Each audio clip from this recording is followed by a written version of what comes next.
ये पॉडकास्ट पूरा देखिएगा क्योंकि ये बहुत ही इंसाइटफुल पॉडकास्ट है जो मैंने एक बहुत ही सदे हुए बहुत ही समझदार एस्ट्रोलॉजर डॉक्टर कुंवर हर्षित राजवीर जी के साथ किया है। धर्म का मतलब ये नहीं है कि हम पूजा कर रहे हैं, हम पाठ कर रहे हैं, ये धर्म है। धर्म दूसरी चीज है। धर्म की व्याख्या सोच है। 10 लक्षणों पे होकर गुजरती है। धृति, क्षमा, दमो, स्तयम, शौच, इंद्रिय निग्रह, धीर, विद्या, सत्यम, क्रोधो, दशकम धर्म लक्षणम। लोगों को माफ करना, उनकी गलत बातें भूल जाना, यह भी धर्म है। मैं भी कभी जब कुंडली दिखाने जाता हूँ तो बात होती है योग की। जी क्या कुंडली में योग है, अच्छा योग है, बुरा योग है? जी। ये योग है क्या?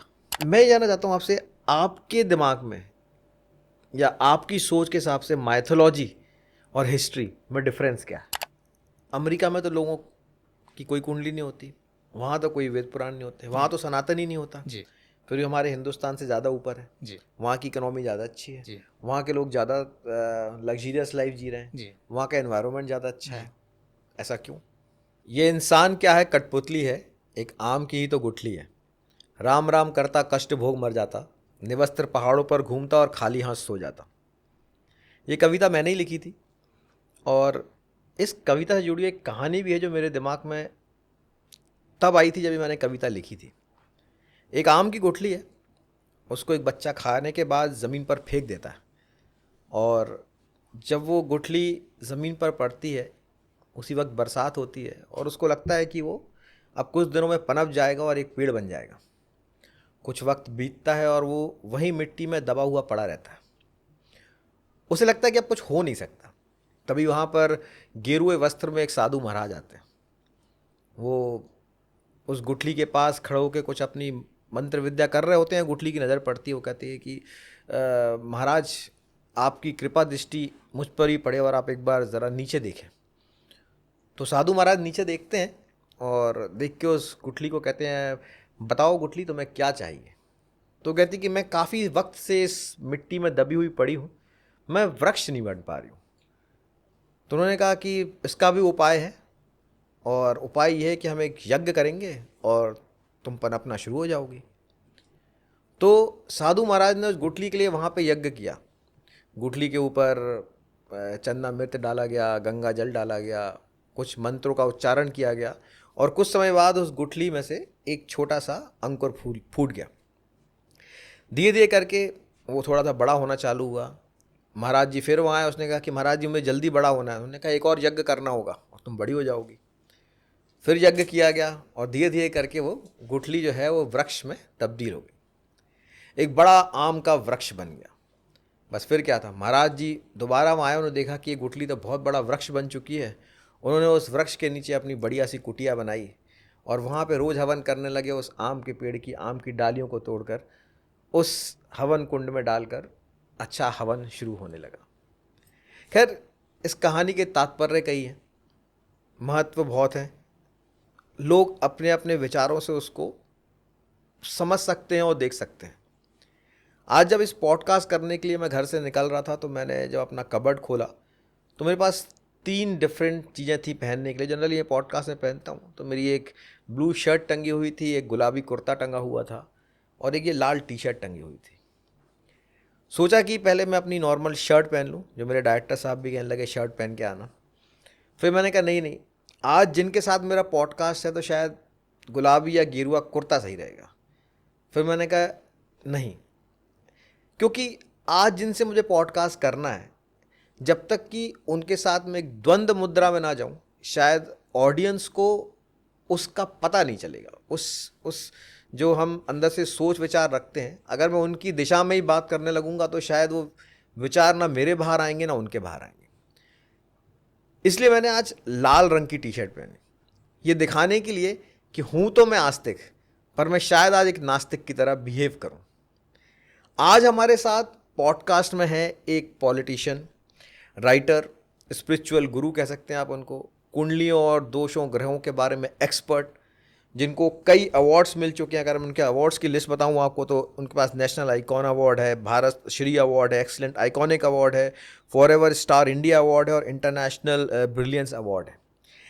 हमारे साथ हैं आज बहुत ही मंजे हुए एस्ट्रोलॉजर जिनका नाम है डॉक्टर कुंवर हर्षित राजवीर जी। तो उनके साथ हम आज डिटेल में बात करने वाले हैं ग्रहों के बारे में, ग्रहों में दोष के बारे में, योग क्या होता है, कुंडली क्या होती है। जो लोग ये सोचते हैं हम तो मंगल पे पहुंच गए, हम तो चांद पे पहुंच गए, और अभी भी हम बात कर रहे हैं कि आज चांद और मंगल हमको इम्पैक्ट डाल रहा है, या राहु और केतु की कहानियों में घूम रहे हैं। तो आज हम सब कुछ डिटेल में पूछने वाले हैं कि क्या होता है हमारे कुंवर साहब के साथ। तो कुंवर साहब नमस्कार और welcome to the show of books and theories podcast. Thank you so much. तो इंट्रोडक्शन शायद आपको थोड़ा अच्छा लगा हो। बहुत अच्छा, क्योंकि आपकी बातों से ये पता चल रहा है कि कहीं ना कहीं कवित्व या कवि का एक हृदय है आपके भीतर। बिल्कुल। और आप निश्चित तौर पे, चूँकि मैं एक एस्ट्रोलॉजर हूँ, तो एक एस्ट्रोलॉजर सामने वाले को उसके विचारों से, उसके हाव भाव से, उसके तरीके से, उसके फेस इंप्रेशन से भी उसकी ग्रह स्थिति को पढ़ सकता है। तो निश्चित तौर पे आप अपनी कुंडली में देखिएगा, बुध ग्रह और चंद्रमा ग्रह आपके बहुत अच्छी पोजीशन में है। अच्छा, ये देख लीजिएगा आप। और ये भी चीज़ें हैं कि व्यक्ति साहित्य से जब बहुत समझ लीजिए करीब अपनी जो है हृदय की भावना रखता है, या साहित्य उसके हृदय में होता है, तो व्यक्ति बहुत सरल भी होता है। वो व्यक्ति कभी किसी का अहित नहीं कर सकता है। उसका जो दृष्टिकोण होता है वो बहुत ही हर व्यक्ति को लेकर सरल दृष्टिकोण होता है, और उसका जीवन भी सरल होता है। हाँ, लेकिन कठिनाइयों से जूझता हुआ वो आगे बढ़ता है। ऐसा आपके जीवन में होगा। आज तब मेरा पॉडकास्ट हो जाएगा आज। नहीं होगा, निश्चित तौर पे होगा। और ये मान के चलिए कि यही चीज़ है, एस्ट्रोलॉजी जो है वो एक ऐसी समझ लीजिए पराविद्या है जो व्यक्ति के हर एक स्वभाव हो गया, वो व्यक्ति के चाहे कर्म हो गया, वो जो भी कर रहा है उसको रीड करना ही एक एस्ट्रोलॉजर का दायित्व है। और एक एस्ट्रोलॉजर की जो अच्छी प्रतिभा है वो तभी जागृत होगी जब वो सामने वाले को सिर्फ बातचीत करके ही जान जाएगा क्योंकि उसकी ग्रह स्थिति कैसी है। सही कहा आपने जी। तो हम शुरुआत करते हैं बात। बिल्कुल बिल्कुल। हम कुंडलियों पे, ग्रहों पे बाद में आएंगे, सभी पे। जी क्योंकि जी मेरा मानना है कि सनातन की जो शुरुआत है जी। वो शुरुआत होती है हमारे वेदों से। जी। हमारे वेद हैं, वेदों के अंदर फिर हमारी स्मृतियां हैं, फिर मनुस्मृति और जो 5 अलग अलग स्मृतियां हैं। इन सब का पहले क्या महत्व है? मतलब वेद किसने लिखे, कहाँ है वेद? तो हम कहते हैं ये वेद, वो वेद, ऋग्वेद, शायद अमेज़ॉन पे जाके आप उन वेदों की कॉपीज भी देख सकते हैं, पर क्या ये ओरिजिनल वेद अवेलेबल हैं? आपने देखे हैं? कहाँ है ये वेद? देखिए, वास्तव में जो वेद है वो ज्ञान का सागर है, और वो वह ज्ञान है जो जिसको हम कह सकते हैं विस्तृत ज्ञान। क्योंकि हमारे वेदों के 6 अंग हैं, और आज हम और आप जिस पे बात कर रहे हैं एस्ट्रोलॉजी, वो जो है वेदों का 6ठा अंग है। पहला अंग जो है वो है शिक्षा, दूसरा निरुक्त है, तीसरा छंद है, चौथा व्याकरण है, और कल्प है। उसके बाद एस्ट्रोलॉजी, जिसको हम ज्योतिष कहते हैं। और वो जो है वेदों के जो 6ठा अंग एस्ट्रोलॉजी है वो नेत्र के रूप में उसका अंग है। जैसे आपके शरीर में बाद एस्ट्रोलॉजी आती है। यस। अच्छा। तो जो एस्ट्रोलॉजी है वो नेत्र के रूप में है, क्योंकि हमको जो दर्शित हो रहा है, चाहे वो ग्रह नक्षत्रों की स्थितियां हैं, उनका जो समझ लीजिए क्रियाएं हैं वो हो, चाहे हम मतलब जो आज हम और आप एस्ट्रोलॉजी पे बात करते हैं, वास्तव में जो ज्योतिष है, तो ज्योतिष के बारे में ये कहा गया है कि जो है ज्योतिषाम सूर्यादि ग्रहणम बोधकम शास्त्रम। जो ज्योतिष है वो सूर्यादि जितने ग्रह नक्षत्र हैं उनको जानने का शास्त्र है। हम और आपके विषय में तो ये बहुत ही मतलब समझ लीजिए उसके अंश मात्र है, जिसके माध्यम से हम आपकी अपनी स्थिति, आपके भाग्य की, या आपके पूर्वोत्तर जन्म की, या आपके पूर्व जितने भी समय पे जो आपके कर्म हुए हैं, वो चाहे आपका प्रारब्ध हो गया, वो संचित कर्म हो गए, या आप आने वाले समय में कौन से क्रियामाण करेंगे, वो सब का जो एक पूरा डिटेलिंग है वो हमारे जो ऋषि मुनियों ने है, जो हमारे पूर्व के समय में जो विधाएं मतलब रखी गई सामने, जो वेदों में रची गई, लिखी गई, उसमें ये एक समझ लीजिए कुंडली के माध्यम से वो सारी चीज़ें निरूपित कर दी गई। एक 12 भावों का एक चित्र बनाया गया, एक डायग्राम बनाया गया, और उसमें एक प्रथम भाव से लेके 12 भावों में व्यक्ति के जन्म से लेके व्यक्ति के जन्म के पूर्ण होने की अवस्था, जिसको हम मुक्ति या मृत्यु कहते हैं, वहाँ तक की चीज़ें उसमें समझ लीजिए निरूपित कर दी गई। उसमें इन्वॉल्व कर दी गई। और प्रथम भाव जैसे व्यक्ति का जन्म है, तो जन्म ही जो व्यक्ति जन्म लेता है तो वो अपना एक ऑरा लेके, वो अपने एक आभा, एक छवि लेकर ही पैदा होता है कि वो कैसा होगा। ये पहले से निरूपित है कि उसका स्वभाव कैसा होगा, उसकी शरीर कैसे होगी। क्योंकि मानिए आपका स्वभाव या आपका कह सकते हैं रंग या आपका मोटा होना पतला होना तो आपके हाथ में है, लेकिन आपकी कितनी हाइट होगी ये आपके हाथ में नहीं है। ये चीज़ें पहले से हैं। फिर दूसरा भाव जब आता है तो वो धन भाव भी होता है, आपका कुल भाव भी होता है। इसी प्रकार तीसरा भाव आपका पराक्रम है, पराक्रम के साथ साथ आपके भ्रात हैं। चौथा भाव आपके जीवन में जो सबसे महत्व रखती हैं वो आपकी माता है, आपका सुख है।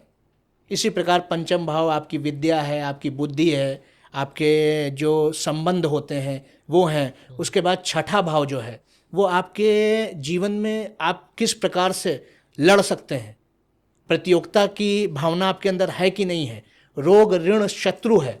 तो एक एक भाव के हजारों मतलब निकल सकते हैं। अगर हम आज एस्ट्रोलॉजी पे बात कर रहे हैं तो हम सिर्फ एक भाव को भी अगर पकड़ के बात करेंगे विस्तृत तरीके से तो ये मान के चलिए कि 10 पॉडकास्ट कम पड़ जाएंगे एक भाव पे बात करने के लिए। कि अगर ये मान के चलिए कि आपका जो प्रथम भाव है वो आपका शरीर है तो आपकी जो पत्नी है उसका पति भी है, क्योंकि वो उससे 7वां भाव है।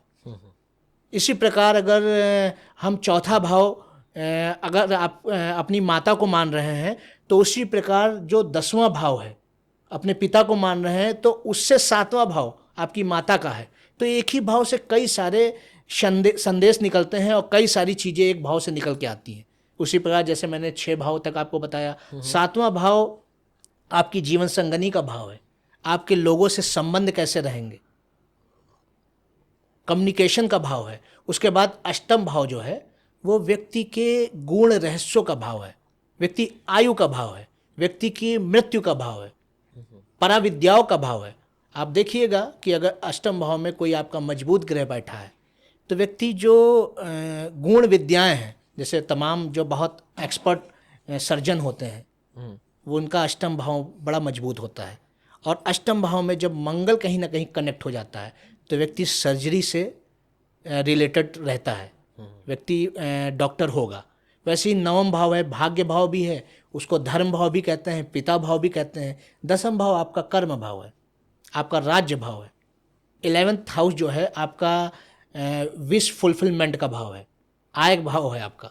और उसी प्रकार जो अंतिम भाव है वो आपका मोक्ष भाव है और आपका व्यय भाव है। तो इस प्रकार हर भाव कहीं ना कहीं कोई संदेश देता है, उसमें बैठने वाला ग्रह कोई संदेश देता है, उसको हमें समझना, उसको हमें जानना, यही एस्ट्रोलॉजी है। तो जब आप कहते हैं कि ये हमारे भाव हो गए 5 जिनको हम कुंडली बोलते हैं, जी, फिर हमारे जो नवग्रह हैं जी, वो ग्रहों की पोजीशंस के बेस पे जी, हमारे भावों का पता चलता है कौन सा भाव अच्छा चल रहा है, कौन सा खराब चल रहा है। फिर इनमें कर्म कहाँ है? हर भाव, जैसे मैंने 12 भाव की संज्ञा आपको दी। अगर मैं कहते हैं कि मैं अच्छा कर्म करूं, जी, मैं बुरा कर्म करूं तो जी, मेरे साथ बुरा होगा, अच्छा कर्म करूं तो मेरे साथ अच्छा होगा, तो इन भावों में उन कर्मों का क्या इम्पैक्ट है और कैसे होता है? सारा इम्पैक्ट है। जैसे हम जब एस्ट्रोलॉजी की बात करते हैं, जो हमें कुंडली प्राप्त होती है, जैसा आपने बताया, तो वो कुंडली जो है हमें संचित कर्म और प्रारब्ध के आधार पे वो मिल गई। और वो मिली कैसे? जब हमारा जन्म हुआ। कुंडली का जो स्केच तैयार होता है वो हमारे जन्म के समय जिन ग्रहों की, जिन नक्षत्रों की, जिस राशि पे जो स्थितियां थी उसके आधार पे हमारी कुंडली बन के आती है। तो वो हमारा प्रारब्ध और संचित कर्मों का जो एक समझ लीजिए रिजल्ट है, वो हमारी कुंडली है। लेकिन उसमें छुपा है हमारा क्रियामाण कि हम आगे आने वाले समय में कौन सा ऐसा कर्म करेंगे जिससे हम अच्छी स्थिति प्राप्त करेंगे, या जग में नाम करेंगे, या हम बदनाम होंगे, या हम बहुत अच्छा कोई ऐसा काम करेंगे। कोई ऐसे योगास का समन्वय जब बनता है हमारी कुंडली में, तो हम एक सामान्य परिवार में हम जन्म लेके भी हम फर्श से लेके अर्श तक की दूरी तय करते हैं, जमीन से लेके आसमान की दूरी तय करते हैं। वो तब तय करते हैं जब हमारे वो सारे योगास हमारी कुंडली में मौजूद होते हैं, वो कर्म हमारे पहले से तय हैं। अब ये हमें निर्णय करना है कि हम, जैसे आपको यहाँ से लेके, हम लोग दिल्ली में बैठे हुए हैं, यहाँ से आपको लखनऊ की दूरी तय करनी है, तो एक रास्ता आपका एक्सप्रेसवे का है, दूसरा रास्ता वाया पुराना वाला। हाँ पुराना हो सकता है आपका। तो पहुंचना तो आपको लखनऊ है, अब आप तय करते हैं अगर एक्सप्रेसवे के माध्यम से, तो वो रास्ता आपका सरल होगा, आपका मतलब थोड़ा कम समय लगेगा, लेकिन रिस्की रहेगा वो, क्योंकि एक्सप्रेसवे है, आपको स्पीड से लेके हर एक चीज़ कंट्रोल रखना होगा, सब चीज़ें करनी होगी। आप दूसरा रास्ता लेते हैं तो धीमे धीमे चलेंगे, वहाँ गड्ढे होंगे या कुछ होंगी, सड़क वैसी नहीं होगी, ठीक है। तो वो चीज़ें हैं जीवन में।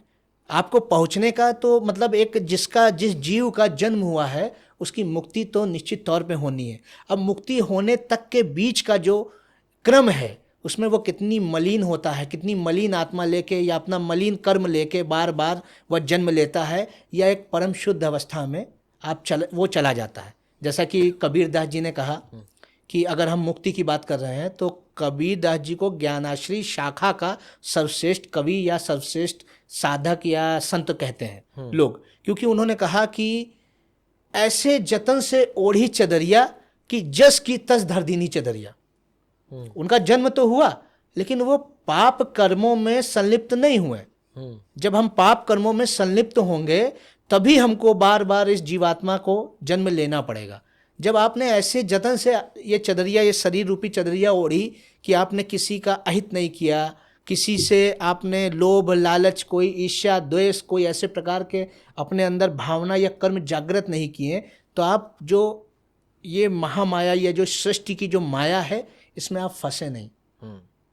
यही जो है आपको सूक्ष्म ज्ञान या विस्तृत ज्ञान की तरफ ले जाने वाला यही एक मूल, समझ लीजिए आप तक पहुंचाने के लिए एक उद्देश्य कह लीजिए या मूल मंत्र कह लीजिए। आप जो कह रहे हैं वो बहुत अच्छा है जी, लेकिन थोड़ा सा इस पे मैं कॉन्ट्रडिक्टरी जाऊंगा। जी जी आप और हम जिस जनरेशन से आते हैं, हम 80s 90s वाले लोग हैं, जी, शायद आप मुझसे थोड़ा यंग होंगे। जी हम इन बातों को समझते हैं क्योंकि मानते भी हैं, जी। क्योंकि हमारे माता पिता ने उस समय वो बातें सिखाई हैं। जी पर जो आज की जनरेशन है वो जो देखती है वो उस पर विश्वास करती है। जी वो जो YouTube पे देखती है, OTT पे देखती है, उनके सामने जो चीज़ अवेलेबल है वो उन पे विश्वास करती है। माता पिता पे तो आजकल वैसे ही बच्चे कम विश्वास करते जी हैं। एक अहम सवाल आता है जो वो रियल लाइफ में देखते हैं, ऐसे लोग जिनके कर्म अच्छे नहीं हैं, जी जो शायद घूस ले रहे हैं, बुरे काम कर रहे हैं, जी पर अपनी लाइफ में सारी लग्जरीज को पा रहे हैं, ये चीज़ वो बच्चे देखते हैं। जी आप तो खुद ही पॉलिटिशियंस हैं, आप ऐसी इंडस्ट्री से भी जुड़े हैं जहाँ आपने ऐसे लोग भी देखे होंगे जो बहुत अच्छे हैं, जी और ऐसे लोग भी देखे होंगे जो बहुत गलत काम करके भी उस पोजीशंस पर। जी इसमें कुछ छुपा नहीं है, इसलिए मैं जी, ऐसे जी, ओपनली बिल्कुल, बोल रहा हूँ, बिल्कुल, जी। किसी का नाम लेना नहीं चाहता। जी पर हमने देखे हैं कितने फ्रॉड्स और स्कैम्स होते हैं। जी बुरा किसी का नहीं होता, जी वो अपनी लाइफ लग्जरी जी रहे हैं। ज़्यादा होगा तो सुप्रीम कोर्ट उनको 2-4 महीने के लिए जेल में डाल देगी, जी बाद में ज़मानत मिल जाएगी, बाहर आ जाएंगे, पैसा वहीं का वहीं रहता है, जी क्योंकि पैसा तो कहीं मिलना है ही नहीं। जी बिल्कुल ये इम्प्रेशन बच्चों पे पड़ता है, जी कहीं वहाँ कहीं वो देखते हैं। जी तो यहाँ आके फिर ग्रह कुंडली सब कहाँ चली जाती है जी कि भाई कर्म तो उनके जो थे वो हो रहे हैं, लेकिन जीवन तो जी लिया ना, जी अब अगले जन्म में क्या होगा वो तो अगला जन्म देखेंगे। जी इसमें आपके क्या विचार है? देखिए, मैं सबसे पहले तो यहाँ उदाहरण देना चाहता हूँ आपको कली काल का। जो वर्तमान में जो चल रहा है ये कलयुग है, और हम लोग धीरे धीरे कली काल की तरफ बढ़ रहे हैं, उसका ग्रास बन रहे हैं कलयुग की तरफ। कलयुग की तरफ। क्योंकि हम सबसे पहले तो जब सतयुग से कलयुग के बीच की दूरी जो तय है वो हमारे संस्कारों की है, वो सत्य की दूरी है।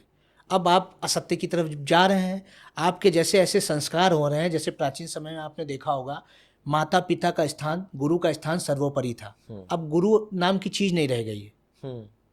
आप जिससे ज्ञान भी अर्जित कर रहे हैं, आप जिससे शिक्षा भी ले रहे हैं, उसके साथ भी आपका ऐसे संबंध नहीं है कि आप इतना आदर, इतना सम्मान उसके प्रति, ऐसी डिग्निटी बनाए हुए हैं उसकी कि वो चीज़ें आपको दर्शित हों। माता ने जन्म दिया, पिता ने समझ लीजिए जन्म से लेके संस्कार से लेके पूरे जीवन की दूरी उसी ने तय की, लेकिन उसके प्रति भी वो आदर भावना नहीं है। लेकिन एस्ट्रोलॉजी की जब हम बात करते हैं तो आज आप 1890s की बात कर रहे हैं, आज 12 साल का से लेके 14 साल के बच्चे भी एस्ट्रोलॉजी में की तरफ आकर्षित हो रहे हैं, और वो अपनी कुंडली 14 वर्ष से ही दिखाना प्रारंभ कर देते हैं। वो 16 वर्ष से रिलेशन को लेके चिंतित हो जाते हैं, वो पूछने लगते हैं कि हमारी कैसी क्या अवस्थाएं चल रही हैं, कौन सी ऐसी दशा या कुछ चल रहा है जो हम इतना ज़्यादा मानसिक पीड़ित है।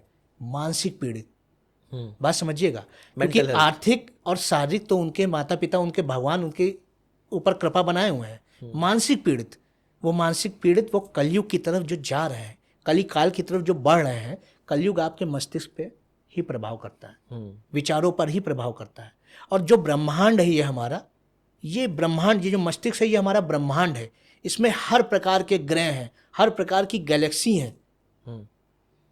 तो ये सारी चीजें हमारे मस्तिष्क से ही होके गुजर रही हैं। और जिन्होंने संस्कार की चादर ओढ़ ली है या संस्कार का कवच पहन लिया है या धर्म और सनातन संस्कृति के जो रक्षा कवच पहन के बैठे हैं, उनके ऊपर ये चीज़ें नहीं आ रही हैं।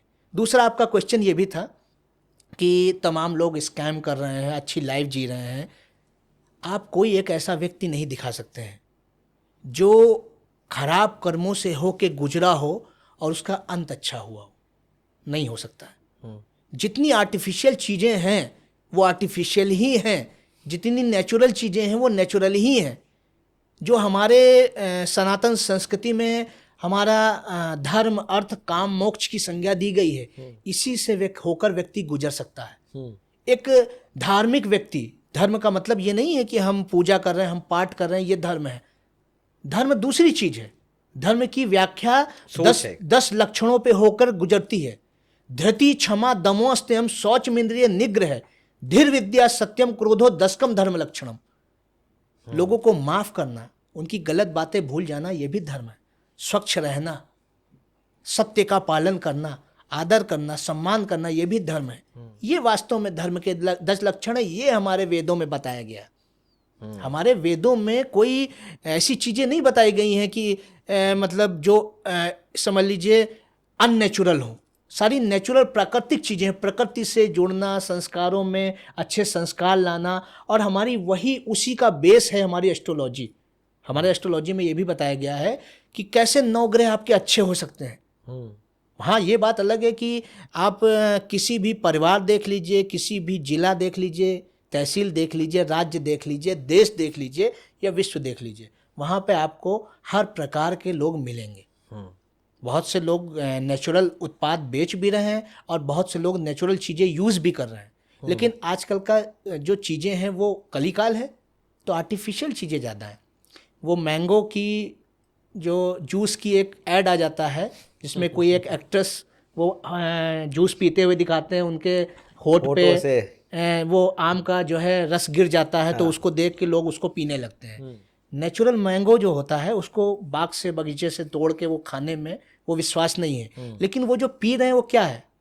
वो कद्दू का रस है, कद्दू शक्कर है, वो शक्कर है। तो उसको वो चूंकि उसकी एक ब्रांडिंग हुई है, उन चीज़ों को मतलब सामने लाया गया, उसके ऊपर इन्वेस्ट किया गया है, एक्ट्रेस को दिया गया है पैसा, वो चीज़ें अब हृदय में आ गई। अब चूंकि कलयुग भी चल रही है, मति भ्रष्ट है, बाद में उसी का वो लीवर में प्रॉब्लम हो रही है, वो स्वास्थ्य से संबंधित आ रही है, और वो जो नेचुरल मैंगो है उसको छोड़ दिया। तो जो नेचुरल चीज़ें, जब हम अपने धर्म को धारण करके चलेंगे, जब अपने वेदों का अध्ययन करेंगे, हमारे ऋग्वेद हो गया, सामवेद हो गया, यजुर्वेद हो गया, हमारा अथर्ववेद हो गया, हम इन चारों वेदों के 18 पुराणों को लेके चलेंगे, तब हम निश्चित तौर पे जीवन को बहुत सरल और एक ऐसा जीवन बनाएंगे जो आदर्श जीवन होगा। जैसा कि हमारे समझ लीजिए जो 18 पुराण है उसमें कहा गया है, अष्टादश पुराण, मतलब जो 18 पुराण है तो उसमें यही कहा गया, अष्टादशा पुराणेषु व्यासस्य वचन द्वयम परोपकाराय पुण्याय पापाय परपीडनम। जो परोपकार है, जो पुण्य है, वही आपको, जो कहते नहीं पुण्य है वही परोपकार है। तो ये हमारे 18 पुराणों में 2 बातें व्यास जी ने कही है, जो उनके रचयिता है, 2 बात उन्होंने कही है पुण्य और पाप के विषय में ही। तो ये चीज़ें जब हम उसको सीखेंगे, उसको जानेंगे, आज का सिलेबस भी अलग है, आज का जो ज्ञान की श्रेणी है वो भी अलग है। चूँकि हम प्राचीन विधाओं से, विद्याओं से, संस्कारों से हम दूर हो गए, तो हम वो चीज़ें जान नहीं पा रहे हैं। एक बहुत बड़ा सवाल ना, जब मेरे बच्चे हैं जी, तो हम जब इस जनरेशन के बच्चों से बात करते हैं जी, और सोचता सारे बच्चे एक से नहीं होते हैं, जी। पर जैसे कि मैंने जो फेस किया है, जब मैं कई बार किसी स्कूल कॉलेजों में भी जाता हूँ सेशंस जी, लेने जी। के लिए, और मैं अगर वेदों पुराणों की इन चीज़ों की बात करते हैं कि भाई पुण्य करने से ये होता है, कुंडली वेदों पुराणों से ये होता है, तो एक सवाल मैंने अक्सर सुना है बच्चों से कि सर अमेरिका में तो लोगों की कोई कुंडली नहीं होती, वहाँ तो कोई वेद पुराण नहीं होते, वहाँ तो सनातन ही नहीं होता, जी, फिर भी हमारे हिंदुस्तान से ज़्यादा ऊपर है, जी, वहाँ की इकोनॉमी ज़्यादा अच्छी है, जी, वहाँ के लोग ज़्यादा लग्जीरियस लाइफ जी रहे हैं, जी। वहाँ का एनवायरनमेंट ज़्यादा अच्छा है, ऐसा क्यों? देखिए, जैसे कि आपने कहा कि एक संस्कृति और दूसरे संस्कृति से यहाँ तुलना की गई, या एक राष्ट्र और दूसरे राष्ट्र से तुलना की गई। मैं पहले एक चीज़ बोल दूं, मतलब ये सवाल पूछना इसलिए ज़रूरी है, जी। शायद मुझे इसका जवाब पता है, जी, पर क्योंकि इस पॉडकास्ट को सुनने वाले कई ऐसे जेनजी लोग भी होंगे जी, बिल्कुल। और उनके दिमाग में ये सवाल आ रहा होगा कि यार ये तो ना बस अपनी अपनी गा रहे हैं, जी, जी, क्योंकि वो उनके दिमाग में ये बात, क्योंकि वो ऐसे लोग हैं जो शायद कोरियन वेब सीरीज़ भी देखते हैं जी, और नेटफ्लिक्स पे और भी सीरीज़ देखते हैं जो जी। यूएस की या अदर कंट्रीज़ की जी। हैं, तो उनके दिमाग में हमेशा ये बात आती है कि यार इंडिया में तो आज भी हम मारुति और टाटा ही चला रहे हैं, जी। वहाँ पे तो पॉश और मर्सिडीज के अलावा कोई कुछ चलाता ही नहीं है। जी। तो ऐसा क्या है, मतलब कि चाहे सनातन में कमी है जी। या हमारी कुछ सोच गलत है, इसलिए ये सवाल मैं आपसे पूछ रहा हूँ। नहीं, देखिए, हम जैसा मैंने आपसे कहा कि हम अगर किसी राष्ट्र की तुलना करें या हम किसी संस्कृति की तुलना करें, तो उसमें हमें देखना पड़ेगा कि किसकी संस्कृति प्राचीन है और किसकी संस्कृति की जड़ें जो हैं वो गहरी हैं, या किसकी संस्कृति के जो रिजल्ट हैं वो ज़्यादा बेहतर हैं। आज भी बहुत मतलब पाश्चात्य संस्कृति आई, तमाम हमारे राष्ट्र के में आक्रमणकारी आए, तमाम ऐसे लोग समझ लीजिए हमारे राष्ट्र से जुड़े या हमारे राष्ट्र को कहीं मतलब समझ लीजिए शैक्षिक तौर पे बहुत हानि पहुंचाई गई, फिर भी आज हमारे राष्ट्र का कोई भी नागरिक कहीं खड़ा हो जाता है अन्य राष्ट्रों के नागरिकों से श्रेष्ठ, बुद्धिजीवी, कर्मकांडी, संस्कारी वो प्रतीत होता है। उसके बाद लग्जरी का मतलब क्या है? वास्तव में जीवन का एक, कहते नहीं कि बहुत समय से आप सुन रहे होंगे, सादा जीवन उच्च विचार। महत्व है विचारों का, महत्व जीवन में आप कहते नहीं कि जो कंफर्टेबल एक ड्रेस है, जो कंफर्ट जो प्रदान करती है, वो एक ये नहीं है कि हम बहुत कड़े कपड़े पहने हुए हैं। नॉर्मल कॉटन के ड्रेस देखिए, आजकल लोग कॉटन सूट ज़्यादा पहनते हैं। तो अब हम मतलब चाहे वो ड्रेस से लें, चाहे वो हम अपने फूड से लें, हर एक चीज जो सरल है वो शिव है और वो कभी मिटने वाला नहीं है। ये संस्कृतियां अब बदल रही हैं। अभी देखिए वहाँ के जो प्रेसिडेंट जो है कैंडिडेट हैं, वहाँ पे उनके ऊपर हमला हुआ, ट्रम्प के ऊपर हुआ। यहाँ से जो लोग अपने माता पिता को लेके जाते हैं, यूएस वगैरह में रह रहे हैं या वहाँ की संस्कृति से जो समझ लीजिए चल रहे हैं, वहाँ क्या संयुक्त परिवार या माता पिता की जो है समझ लीजिए सम्मान को लेके इस पर कोई बात नहीं करेगा। सिर्फ वहाँ की गाड़ियों पे आप बात करेंगे। बिल्कुल। सिर्फ मैं एक्चुअली इसी बात पे आ रहा था, मतलब मैं जब जवाब देता हूँ तो मैं यही देता हूँ जी। कि आप जब लग्जरीज को कंपेयर करते हो तो आप सनातन को या उनके कल्चर को कंपेयर नहीं कर रहे हो। जी जी। आप कंपेयर कर रहे हो इकोनॉमी को जी। और जब आप बात करते हो एक संस्कृति को, जी। वेदों को, पुराने को और उनकी संस्कृति से, जी। तब आप बात करो जहाँ जो आप अपने माता पिता को, भले आप दूर रह रहे हो, जी। आप दिल्ली रह रहे हो, किसी छोटे शहर में रह रहे हो, जी। फिर भी आप दिन में 2 बार उनको फ़ोन लगा के पूछोगे कि आपका हाल चाल क्या है। उनके लिए यहाँ से ऑनलाइन सामान ऑर्डर करोगे। जी। लेकिन वहाँ पे माता पिता बूढ़े भी हो जाएं तो अकेले रहते हैं। देखिए, महीने में, साल में एक बार ईस्टर आता है, एक बार क्रिसमस आता है, तब फैमिली आती है, साथ में खाना खाती है, थैंक्स गिविंग होता है और चल देते हैं। बिल्कुल सही बात। तो ये इम्पोर्टेंट है। जी जी। देखिए, ये मतलब बहुत अच्छी बात है कि देखिए आपको भी इस चीज़ का, क्योंकि आप भी भारतीय संस्कृति से बिलोंग कर रहे हैं, आप समझ रहे हैं, आपको ज्ञान है इस चीज़ का। देखिए, ये जो हम भारतीय हैं, उनको मतलब कोई भी भारतीय हो, जो सनातनी हो या ना हो, हम तो कहते हैं सभी सनातनी हैं। मेरा तो मानना यही है, कोई भी संस्कृति या समुदाय से बिलोंग कर रहे हो। मैं धर्म तो आपको बता दिया, मैं हिंदू, मुस्लिम, सिख, ईसाई ये धर्म नहीं मानता हूँ। मेरा मानना तो मैंने धर्म की परिभाषा आपको दे दी है। मैं कहता हूँ संस्कृतियाँ अलग अलग हैं। अब मानिए कोई भी संस्कृति से कोई भी बिलोंग करता हो, लेकिन वास्तविकता ये है कि हमारे जो नागरिक हैं, हमारा जो सनातन है वो शाश्वत है, वहाँ पे धर्म है, वहाँ त्याग है, वहाँ तपस्या है, वहाँ कर्तव्य बोध है, आज भी है। कली काल पे हम इतनी दूरी तय करके आ गए। हमने रामायण देखी, हमने महाभारत देखी, हमने सतयुग देखा, त्रेता देखा, द्वापर देखा, हम कलयुग में चल रहे हैं। फिर भी जो एक कॉन्सेप्ट है, जो कहते नहीं विजुअल्स हैं, आज भी वो इतना अधिक मतलब समझ लीजिए डिस्ट्रॉय होने के बाद मानसिक तौर पे जो आक्रमणकारी वगैरह आए, उन्होंने हमारे शिक्षा संस्थानों के इतनी ज़्यादा क्षति पहुंचाई, उसके बाद भी आज हम कुलीन हैं। आज हम लोगों में पूजे जा रहे हैं, आज हमारी बड़ाई हो रही है, हमारी संस्कृति की बड़ाई हो रही है। तो ये महत्व दर्शा रहा है। और सबसे बड़ी बात ना, जो हम कहते हैं कि अगर मैं इसको साइंस से जोड़ूं जी, जो हमारे पृथ्वी की उम्र है जी, 4.2 बिलियन ईयर्स जी, बोलते हैं, और हमारे जो युगों का जो अनुपात है, हाँ, मैचिंग है। हाँ, सतयुग, कलयुग, शुरुआत करते हैं हम, हाँ, त्रेता, द्वापर और कलयुग। हाँ, हाँ जी, उन सारे अगर हम युगों को जोड़ा जाए जी, तो वो उसकी जो एज है वो जी। एग्जैक्टली हमारे अर्थ की एज से मैच करती है। बिल्कुल।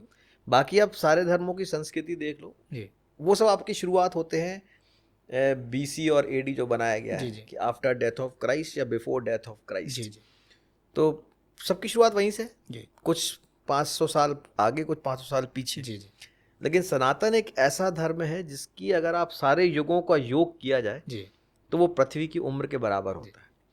बस फर्क यहाँ है कि इतने पुराना जो आपका त्रेता युग है या आपका सतयुग का जो समय है, जी, उस समय के प्रमाण बहुत अच्छे से अवेलेबल नहीं है। जी, इसलिए जो हमारी पाश्चात्य संस्कृति है वो उसको माइथोलॉजी का वर्ड दे देती है। जी, जो माइथोलॉजी वर्ड है, मेरा मानना है कि वो एक सोच बन गई है। जी, हम जो इंडियंस हैं, जो हम मानते हैं महाभारत को, महाभारत के तो तब भी प्रमाण अवेलेबल जी, है, जी, रामायण को, या हम उससे भी पहले जाएं जहाँ पे हमारे ऋषि मुनि जब वेद पुराण लिखा करते थे, या हम शिव पुराण पढ़ते हैं, जी, उन सब में जो बातें कही गई हैं, मतलब वो सब हुआ था, जी, घटित हुआ था वो जी, सब। उन सब चीज़ों के प्रमाण नहीं है, और क्योंकि प्रमाण नहीं है उसको एक वर्ड दे दिया जाता है माइथोलॉजी। अब जो आज की जनरेशन है वो माइथोलॉजी को, हमारी माइथोलॉजी को भी एक माइथोलॉजी मानती है, जी, वो ग्रीक माइथोलॉजी को भी एक माइथोलॉजी मानती है, जी, और जो मार्वल DC वाले जो आजकल थॉर और ये सारे जो बच्चों की कॉमिक्स के जो उन्होंने कैरेक्टर्स बना दिए हैं, वो भी एक माइथोलॉजिकल, ग्रीक, रोमन, उनको भी माइथोलॉजी बना दिया है। जी। तो मैं ये जानना चाहता हूँ आपसे, आपके दिमाग में या आपकी सोच के हिसाब से माइथोलॉजी और हिस्ट्री में डिफरेंस क्या है?